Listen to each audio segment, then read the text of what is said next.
I think the losers are Nancy Pelosi and Chuck Schumer, because now they own Obamacare. They own it. Yesterday wasn't a victory for the American people.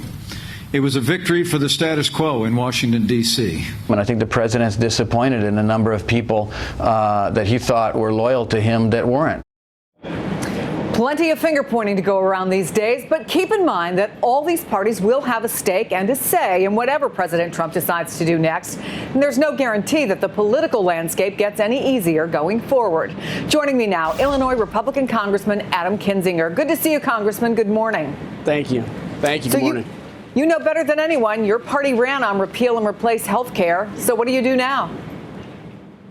Well, I think we move on to the next thing. I mean, I think we have two options here. We move on to tax reform. I think we need to try to reach out to Democrats, at least at the beginning. If Democrats decide they don't want to work with us, that's another issue. But I think there are at least maybe 12 people that will be willing to work on tax reform. Maybe more if we tie it with infrastructure. On health care, we have to reach out to Democrats to fix the system now. We ran on repeal, replace for a long time. I think we had a bill that, we can argue about the merits of it. I thought it was pretty good, but it was going to ping pong between the Senate and the House and change.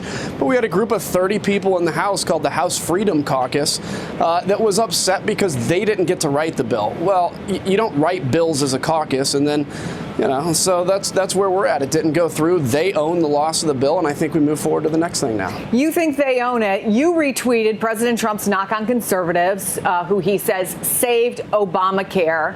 But is this where the Republican Party is now? You have to reject a pretty significant group and an influential group of your own party and try to make nice with the Democrats? I mean, is this an acknowledgement that the Republican Party is split, is broken?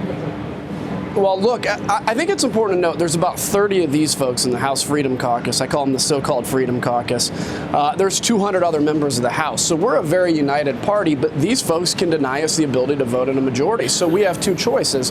We either continue to write bills to a group of people that is going to never, ever, ever get to yes. I mean, look, they've been in existence for about 3 years, and every time they have tried to come to the table, they consistently move the goalpost, and they did that on President Trump. They wanted President Trump to repeal pre-existing conditions and kids staying on their health plans until 26. That's where he's definitely not going to go. He ran on that, and they knew he wouldn't go there, and this was their way to kill the bill. So I think we have two options. Either they're going to have to see the light and understand that governing's a little different than being in opposition, or we have to reach out to Democrats because the country needs governing. It doesn't need more of the status quo. I would like $1, as most people would, for every time I've heard a member of either party, frankly, congressman, say, we've got to reform Washington. We've got to find a way to work together with the other party. That's what you guys ran on, that Washington was broken, right? And that it needed to be fixed. But how do you do this? How do you do what hasn't been done? And now you have a president who's calling names of the leaders of the Democrat on the Democratic side of the House, the Democrat of the Senate. How do you do what you say you want to do? Well, that's a tough thing. I mean, look, there is a great group of folks in the center right, and center left in the House of Representatives. There's a group called No Labels, which brings those folks together. I'm a part of that. We meet a lot. We're going to have to bring the temperature down. Now, look, I'm not like pie in the sky guy. I don't believe that you're going to stop name calling in Washington or stop all partisanship. And I don't believe we're going to get Nancy Pelosi necessarily involved in our agenda, because there's a political implication for that to her. So who will you get? Give me some names of people you've been talking to on the Democratic side. Well, no, I'm not. I don't want to reveal them because they may lose their election if they were talking to me. I don't know. But I will tell you there are dozens of Democrats and there are dozens, if not hundreds, of Republicans that say, look, there are big things we have to do. There's a lot of us that can agree on infrastructure, that there needs to be spending on that, and so tax should reform. that maybe Somehow go those first, two can come together. I mean, obviously, I think so now. When the talk was about tax reform, you thought there might be as much as $1 trillion there that you could then put over into infrastructure. So should that be the next thing? Because what we're hearing is tax reform. Can that get done, or are you just going down the same path you went down with health care?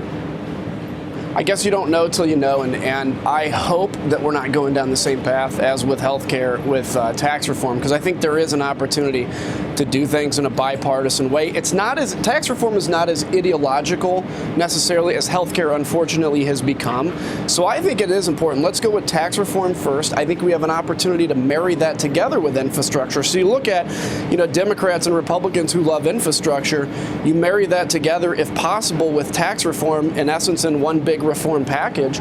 I think we may have a real opportunity. But again, we don't know till we begin this process. But I hope we can. I'm going to be part of the solution to hope we can get past perpetual partisanship, understanding that partisanship will always exist, but try to find some areas where we may be able to work together.